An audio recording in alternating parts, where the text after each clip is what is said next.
What's up guys, my name is Rex and it's time to do a quick camera comparison between Sharp Aquos R2 and Infinix Note 7.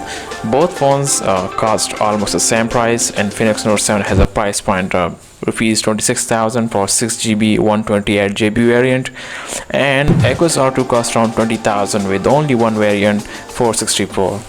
Sharp Aquos R2 has a flagship chipset Snapdragon 845, which is more powerful and efficient than MediaTek Helio G70 of Infinix Note 7 has, which is actually a gaming-centric processor. So specs-wise, R2 is way ahead of Infinix Note 7. With that being said, my expectations from R2 are quite high due to high-end chipset. So now let's dive into some camera specs of the both phones. The Sharp Aquos R2 has a 22 megapixel phase detection auto focus camera, and that uses sets of dedicated light sensors aimed at the different areas of the camera image to measure exactly how out of focus the image is, so the lens can be focused quickly and accurately. Aquos R2 also has a wide-angle 16 megapixel camera which can only be used for video recording, and apart from that you can record 4K 30fps, 1080 30fps, 60 and 120 fps with a resolution of 1080, and also with the slow motion option with a 720 240 fps. R2 has both OIS and EIS, while the Infinix Note 7 has a quad camera setup on the back with a primary lens of 48 megapixel with an aperture of 1.8, a 2 megapixel macro, a 2 megapixel depth sensor, and a 2 megapixel low light sensor with only for night shots and low light photography. So we have a quad camera setup on the back of Infinix Note 7. Also, when it comes to video recording, you can only record 1080 30 fps and 720p 120 fps slow motions. In short, Aquos R2 is way better than Note 7, but we will find that in real-time results. So yeah, let's do this, see what happens.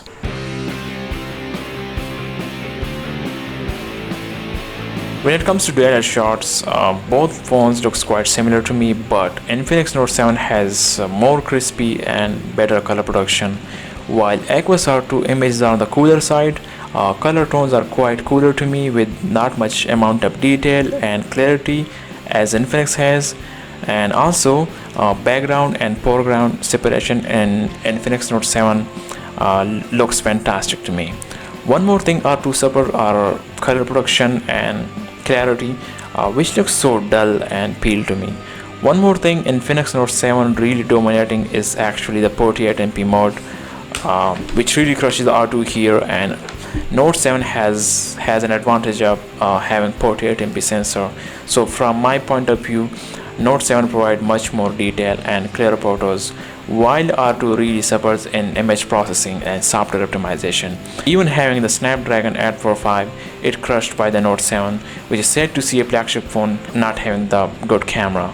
But you can grab some amazing shots with R2 if you somehow got familiar with software and camera UI, which I think is one of the worst I ever seen.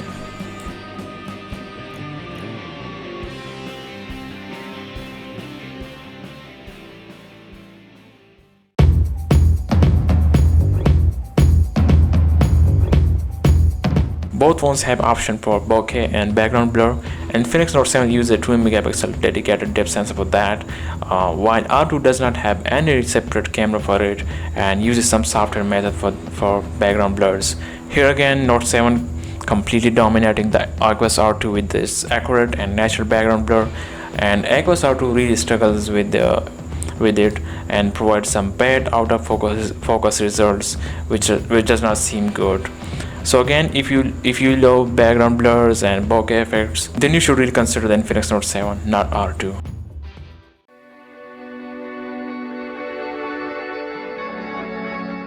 And now shooting against the sunlight, the dynamic range of the both phones looks quite similar to me, but in some condition I prefer R2. It controls the exposure really good and reveal those highlights, so it's quite personal preference, but again I choose Infinix Note 7 here due to clarity and detail, and also with much saturated and contrasty look.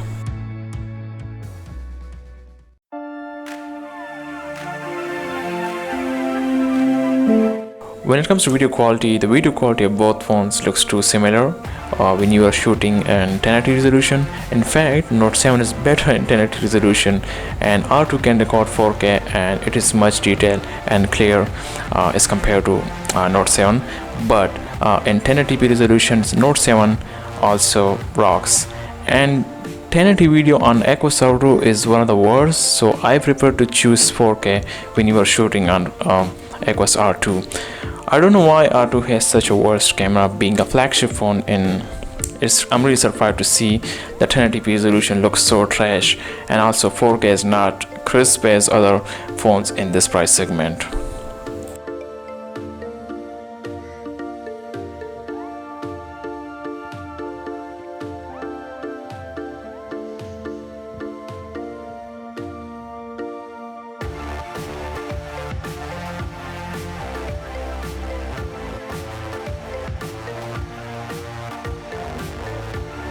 So yeah, this was about the Infinix Note 7 and R2 camera comparison. I'm really disappointed with the R2 camera results, and it's really hard to recommend this phone if you are someone who loves mobile photography and videography. And it can even shoots in high frame rates like 1080, 60, 120 and 240 fps, but the quality suffers a lot. Here, Infinix Note 7 clearly is the winner here, and especially for the image quality with the 48 megapixel camera. So I really hope you enjoyed the video, and I'll see you in the next one. Peace.